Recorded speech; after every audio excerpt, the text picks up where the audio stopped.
stretching across the continent.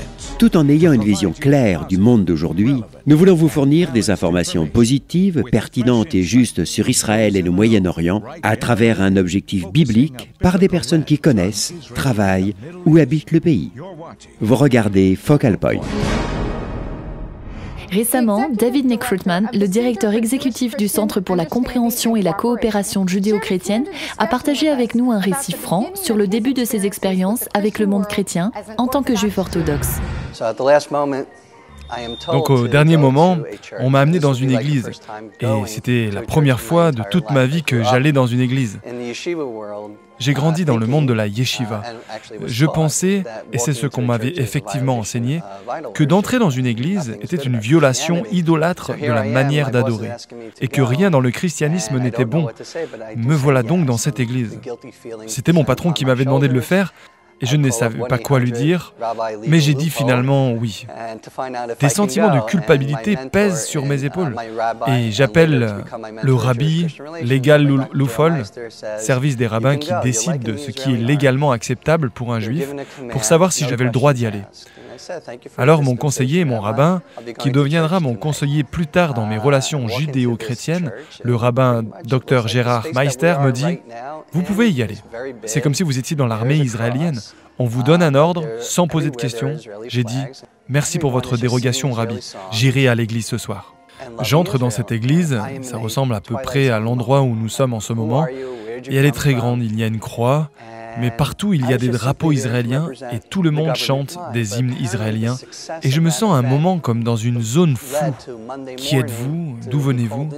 J'étais simplement là pour représenter la position du gouvernement, mais apparemment le succès de cet événement m'a conduit au lundi matin où j'ai été appelé dans le bureau de mon patron qui m'a dit « Vous êtes maintenant chargé des affaires chrétiennes ». Mais je ne savais pas si je voulais accepter le portefeuille. Je disais donc, en termes juifs, que j'avais besoin d'y réfléchir et en termes chrétiens, que j'avais besoin de prier à ce sujet. Et j'en ai parlé à mon rabbin, il a dit « Vous avez devant vous une sainte responsabilité. Vous pouvez l'accepter en le considérant comme un moment instantané et retrouver votre photo dans le journal avec certains des principaux acteurs de la communauté évangélique, ou vous pouvez le faire pour honorer une alliance, ce qui signifie que nous faisons tous deux partie d'une alliance, nous croyons dans le Dieu d'Abraham, d'Isaac et de Jacob, nous croyons tous deux que les Écritures qui nous sommes communes sont d'origine divine, et nous croyons en ce moment final où le monde reconnaîtra celui qui est le Dieu d'Abraham, d'Isaac et de Jacob. Je dois dire que lorsque je suis entré dans un culte charismatique pour la première fois, j'étais vraiment effrayé, surtout en voyant les gens lever les mains, un culte quasiment sans liturgie quelconque. Tout était spontané, ce qui rendait très mal à l'aise, surtout quand on vient d'un milieu où vous ouvrez un livre de prière, où vous allez à la page telle ou telle et que vous récitez la prière indiquée. Et comme j'étais impliqué dans la relation avec des personnes qui font des prières non liturgiques, et en plus des prières spontanées, il a fallu comprendre et enquêter sur l'histoire du judaïsme en relation avec la prière. Vous savez, le livre de prières que nous avons évolue avec le temps. Les prières ont été insérées basées sur les textes à lire qui étaient, en fait, acceptés par la communauté juive. Il se passait donc des choses qui faisaient que quelqu'un venait présentant une prière et finalement, la communauté l'acceptait.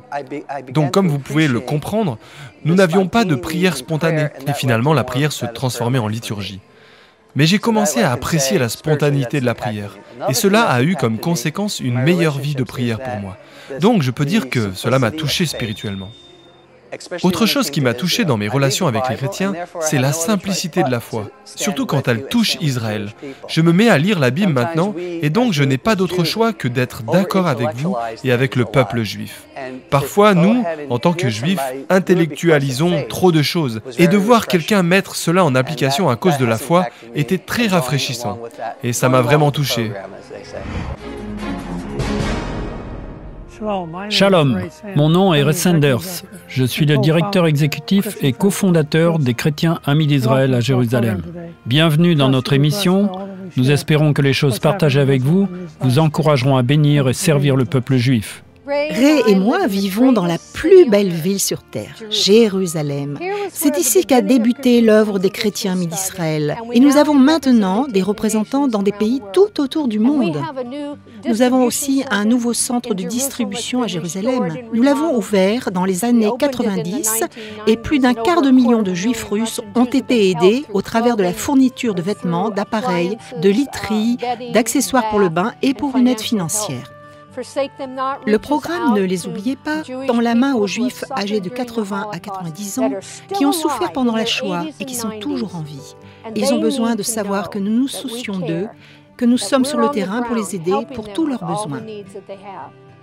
Le programme Espoir pour le futur aide la communauté juive éthiopienne qui est arrivée par des ponts aériens miraculeux.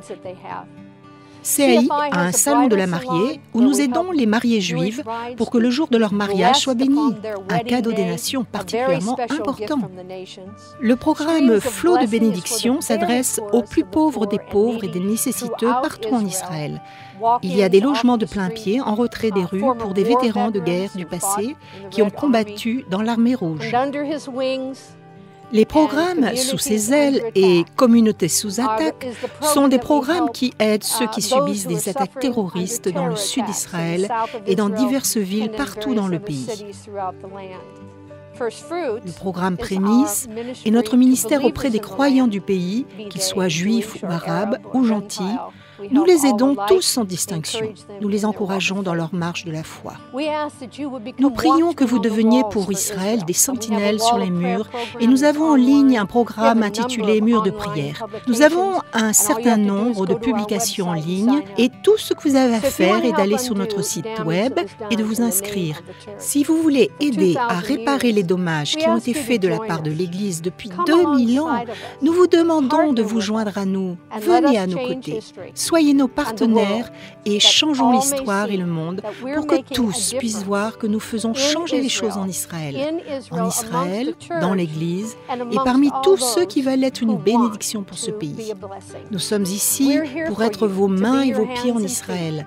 Soyez nos partenaires aujourd'hui et aidez-nous à changer l'histoire. Shalom from Jerusalem. Pour soutenir et devenir partenaire du ministère chrétien Amis d'Israël, au moyen de la prière, du bénévolat ou des dons financiers, rendez-nous visite sur www.caifrance.fr.